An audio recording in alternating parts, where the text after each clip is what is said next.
Buenos días, tardes o noches, no importa la hora en la que usted está viendo este video, el eterno Dios de Abraham, Isaac y Jacob bendiga poderosamente su vida. Para que contextualicen la reflexión de hoy, les sugiero que vayan a la primera parte de este capítulo de la carta a los Romanos, de modo que ustedes puedan sincronizarse con la segunda reflexión que estaremos haciendo el día de hoy, el cual tomaremos a partir del versículo número 16 y por supuesto iniciando con una de las frases o versículos más icónicos del Nuevo Testamento. El versículo 16 dice de la siguiente manera: porque no me avergüenzo del Evangelio, porque es poder de Dios para salvación a todo aquel que cree, al judío primeramente y también al griego. Estas palabras encierran sin duda la vida entera del apóstol Pablo, un hombre que conocía perfectamente el mundo en el que se movía y que era desde luego estigmatizado por ese mundo y señalado y aborrecido por él. Pablo, que era judío, era señalado por ellos porque decían que era un hereje. Decían que la fe de Pablo estaba puesta en un falso Mesías. Para los judíos, Jesucristo fue un falso Mesías. Y Pablo, que era ciudadano romano, puesto que había heredado su nacionalidad, era también señalado por los romanos porque decían que era un débil de carácter al seguir a un Dios que ellos mismos habían llevado a muerte de crucifixión. Y por supuesto, Pablo, que había tenido en alguna manera o en algún momento formación griega y que conocía perfectamente la cultura, era señalado también por los griegos porque decían ellos que Pablo seguía la fe de los ignorantes. Pues para los griegos solo los ignorantes podían creer en el Cristo que Pablo anunciaba o que Pablo predicaba. Pero Pablo no se amedrenta. El apóstol no se engulle en los comentarios de terceros y planta la bandera del Evangelio diciendo: ¿saben qué? Ustedes pueden pensar lo que ustedes quieran, pero yo no me avergüenzo del Evangelio porque es poder de Dios. Ahora, en el versículo número 17, Pablo corona esta acepción con una verdad teológica central. El versículo 17 dice el apóstol: porque en el Evangelio la justicia de Dios se revela por fe y para fe, como está escrito, mas el justo por fe vivirá. Pablo aquí cimenta la esencia misma del Evangelio. Dios no solo revela su poder, sino su justicia. Y esa justicia no se gana, se recibe. No se alcanza por méritos humanos, sino por fe. Es por fe desde el principio y es por fe hasta el final. Pablo probablemente está citando de Habacuc, capítulo 2, versículo 4, donde dice: he aquí que aquel cuya alma no es recta se enorgullece, mas el justo por su fe vivirá. Ahora bien, el justo por la fe vivirá no es una simple conclusión, es la piedra angular de toda la carta a los romanos y del Evangelio mismo. Pablo escribió con convicción, con urgencia y con una pasión que sigue ardiendo al día de hoy, 2000 años después. Cuando Pablo dice que no se avergüenza del Evangelio, no lo hace desde la teoría simplemente, lo hace desde alguien que ha vivido, que ha sufrido y padecido el Evangelio. Sus palabras brotan de una vida marcada por la renuncia, por el sufrimiento y por su inquebrantable pasión por Cristo. No está hablando como alguien que simplemente ha estudiado las Escrituras. Él habla como alguien que ha sido transformado por ellas. Y las preguntas que inevitablemente tenemos que hacernos son: ¿y qué de nosotros? ¿Nos avergonzamos del Evangelio? ¿Nos escondemos detrás de una fe muda cuando el mundo presiona? Usted y yo, sin duda, necesitamos amar más la verdad que la aprobación. Necesitamos proclamar más el nombre de Cristo, aun cuando no sea popular hacerlo. El Evangelio no fue dado solo para quedarse encerrado en los templos. Amigo, hermano, el Evangelio fue dado para ser anunciado en las plazas, en las casas, en las redes sociales, en cada rincón del mundo. El Evangelio no es una opción entre muchas. Es la única opción para un mundo que se haya perdido. No se le puede domesticar al Evangelio para que no incomode, porque el Evangelio nos desafía y nos invita a vivir sin vergüenza y sin temor en el poder de Dios. Ahora bien, a partir del versículo número 18, Pablo levanta el velo de gracia por un momento y muestra algo que pocos queremos mirar: la ira de Dios. En el versículo número 18 el apóstol dice: porque la ira de Dios se revela desde el cielo contra toda impiedad e injusticia de los hombres que detienen con injusticia la verdad. Para Pablo, la ira de Dios no es un estallido emocional como la ira humana, sino que es la respuesta santa, justa, inevitable de un Dios perfecto ante la maldad del ser humano. Y dice Pablo que esta ira ya está operando, está en actividad y presente, como una realidad espiritual que pesa sobre el mundo, no contra gente ignorante, sino contra los que detienen con injusticia la verdad y la suprimen, la retuercen y la distorsionan. En los versículos 19 y 20, el apóstol explica que el ser humano no tiene excusa. Dice el versículo 19 y 20: porque lo que de Dios se conoce les es manifiesto, pues Dios se los manifestó. Porque las cosas invisibles de Él, su eterno poder y deidad, se hacen claramente visibles desde la creación del mundo, siendo entendidas por medio de las cosas hechas, de modo que no tienen excusa.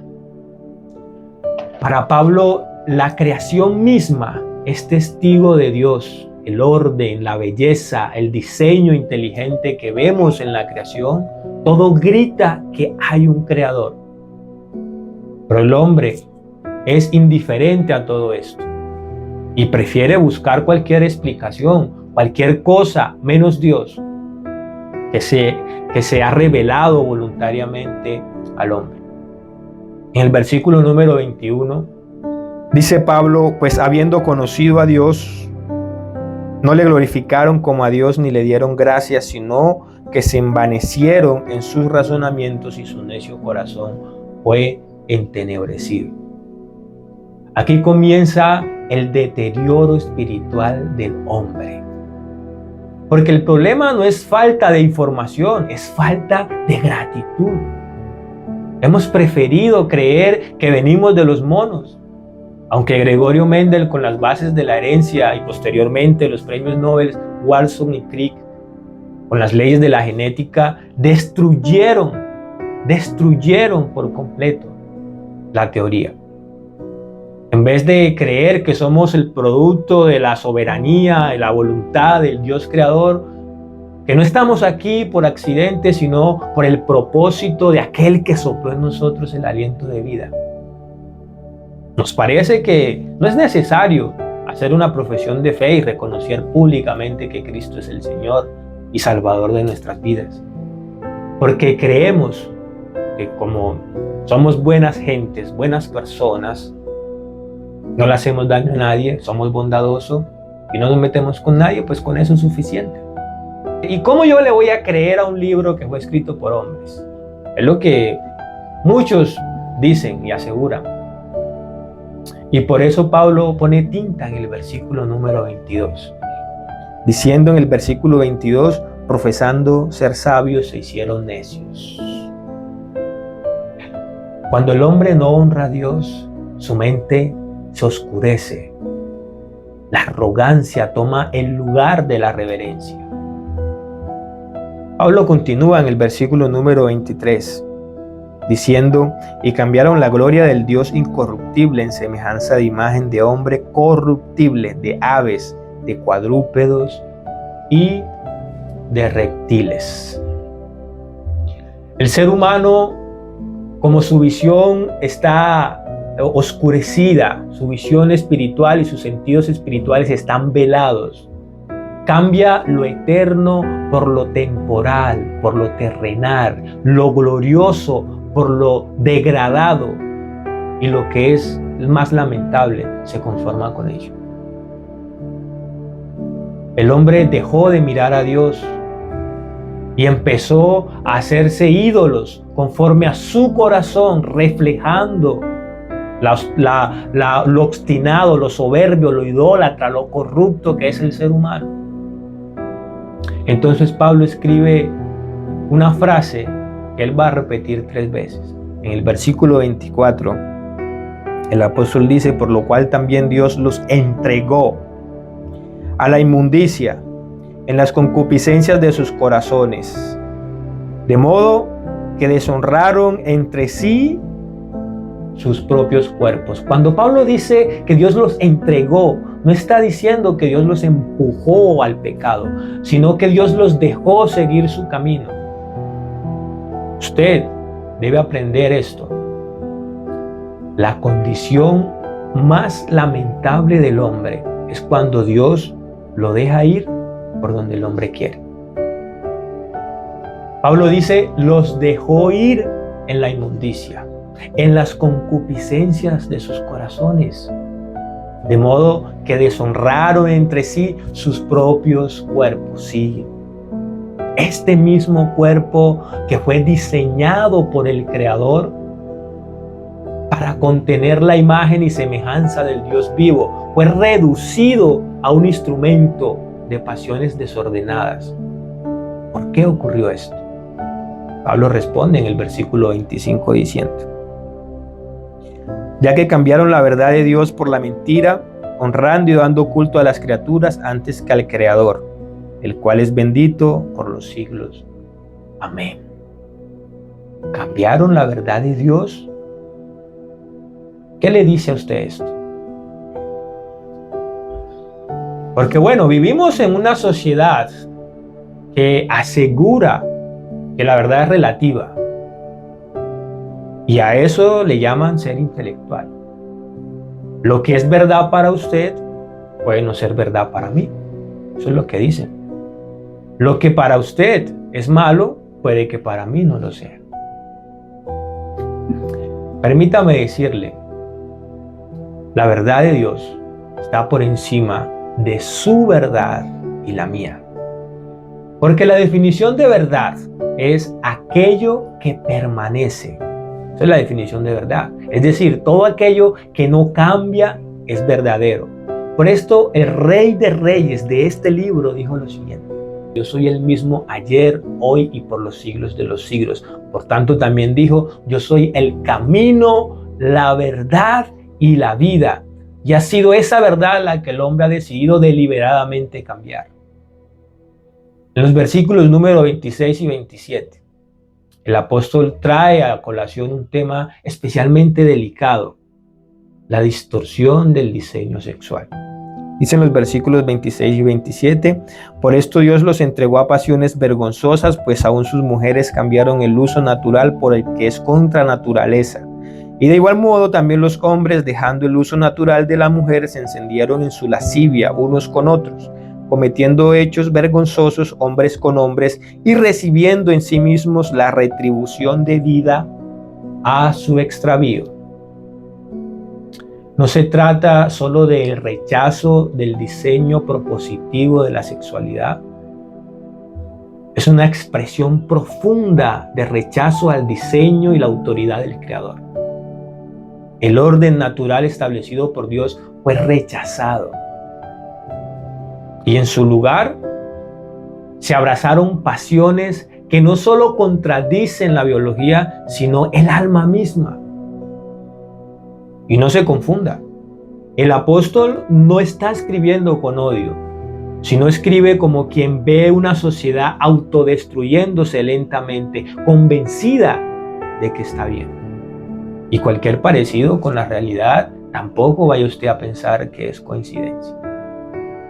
Pablo prosigue en el versículo número 28 y dice: y como ellos no aprobaron tener en cuenta a Dios, Dios los entregó a una mente reprobada para hacer cosas que no convienen.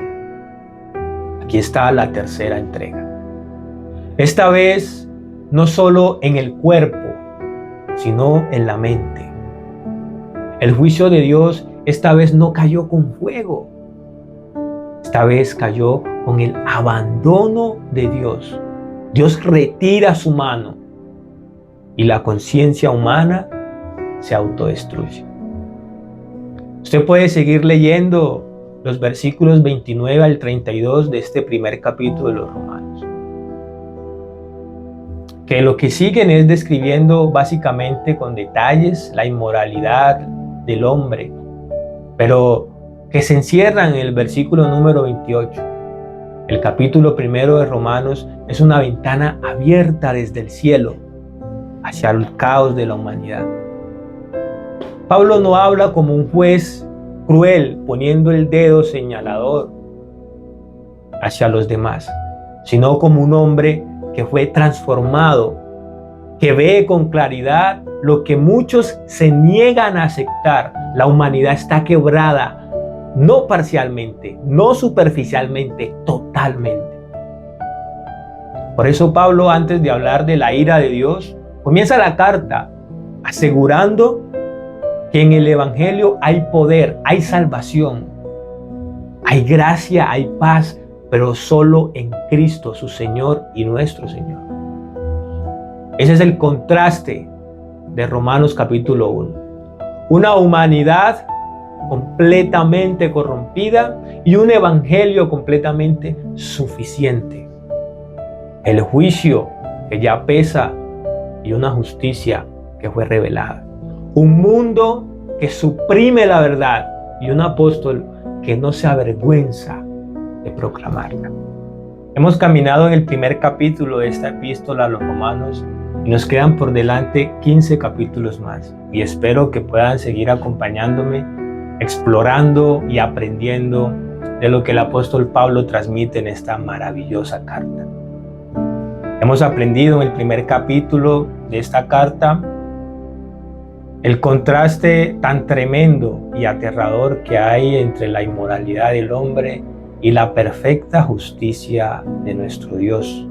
Pero también hemos aprendido de un hombre que no solo vivió el Evangelio desde el punto de vista teológico y como alguien que lo estudió, sino que vivió el Evangelio en primera persona como alguien que fue transformado por el Evangelio que él proclama. Y es como se supone que nosotros debemos de vivir también el Evangelio, como personas transformadas, como luz, como sal, para un mundo que constantemente se va más al deterioro y a la descomposición social, a la inmoralidad, a la falta de valores, a la falta de valentía. Pablo fue un hombre valiente. Pablo fue un hombre que plantó la bandera del Evangelio en medio de sociedades absolutamente corrompidas. Y Pablo fue un hombre que nos enseñó con su ejemplo mismo que uno no puede avergonzarse de proclamar la verdad. Y la verdad se llama Jesús el Cristo.